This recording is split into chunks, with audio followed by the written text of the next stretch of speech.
Hello, dear students. Today I'm going to take up a very important writing skill, that is invitation writing. This writing skill is very important because you all have not done it earlier. You haven't attempted it, you haven't learned it in any of your previous classes, and it is a part of your board syllabus, so it becomes very important. Fine. This particular writing skill will be set as a 4-mark writing skill, which I usually refer to as a very short writing skill. And you will have to learn both types of invitations, formal invitation as well as informal invitation. Before moving any further and before trying to understand the format of all these invitations and how to write them and go through the samples of these invitations, let's try and understand what exactly a formal invitation is. A formal invitation can be of two types. It can either be letter type, fine, which is written to a single person. Like, for example, I can draft a formal letter inviting somebody to be a chief guest for a program in the school, or to be a speaker and conduct a workshop in the school. For this particular one-to-one invitation, we use letter type invitation. Okay, and card type invitation is basically for a large group of people. For example, your marriages, inauguration of a particular maybe shop or a company, school and college events. So to remember, card type invitation you always get for your annual day. Okay, so because we have to invite a large group of people.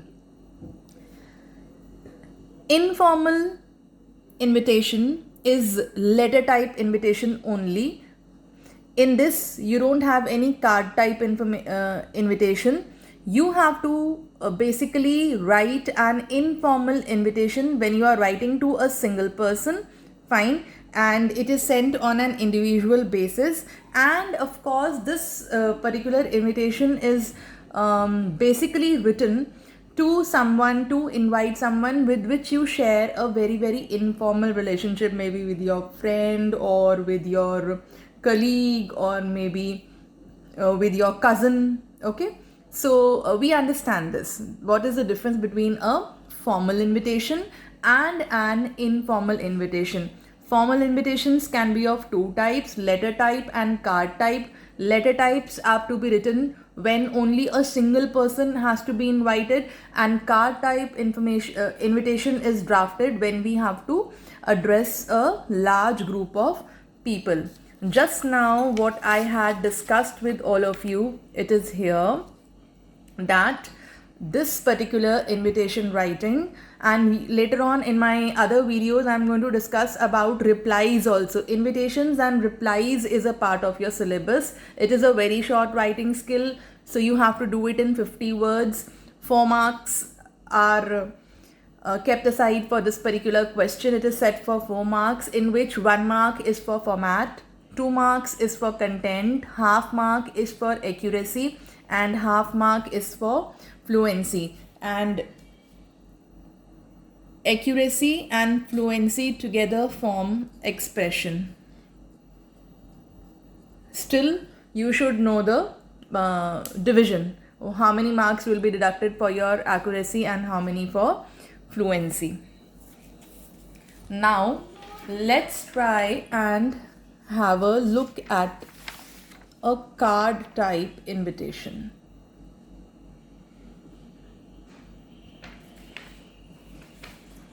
See, this is your card type invitation. Okay, something very common. You all have been, familiar with this kind of an invitation, because this is a normal marriage invitation, which we marriage cards that we get for invitation for being invited to a wedding.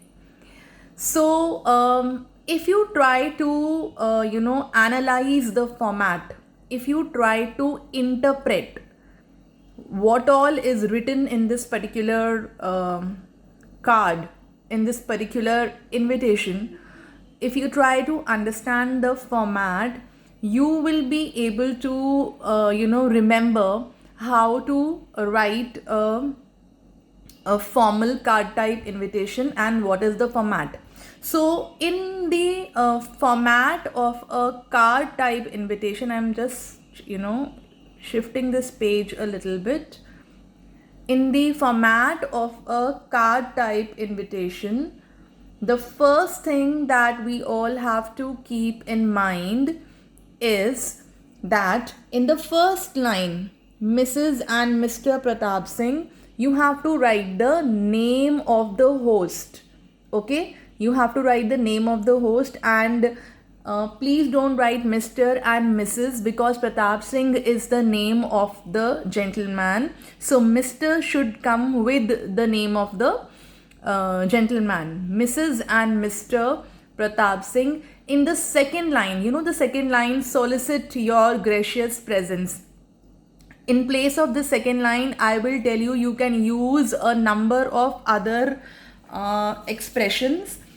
There are many which you can use, but as of now, this is there on your screen. So just have a look. You can write cordially invite you, request your benign presence. You can write seek the pleasure of your company, anything on the occasion. And this second line is called the standard expression. So remember kaise karoge? In the first line you have to write the name of the host. In the second line you have to write the standard expression. In the third line you have to write the purpose of the invitation. The purpose is the occasion of the wedding of their son. In the fourth line you will write the name of the honoree or maybe the name of the organization or a company. अगर कोई inauguration type का कुछ है तो आप function का नाम लिखोगे, annual day etc. If you remember your school annual day and prize distribution ka invitation card. Okay, then in this line, if you don't want to write grandson or granddaughter or whatever, here it is the boy, so grandson of Mrs. and Mr. Sundar Singh, you can avoid it also. But don't repeat son of Mrs. and Mr. Pratap Singh because it is already mentioned over here. So in that case, this particular bracket will not be used at all. Okay, then you have to write the date, time and venue. You have to mention that. Date and time is here, venue is here.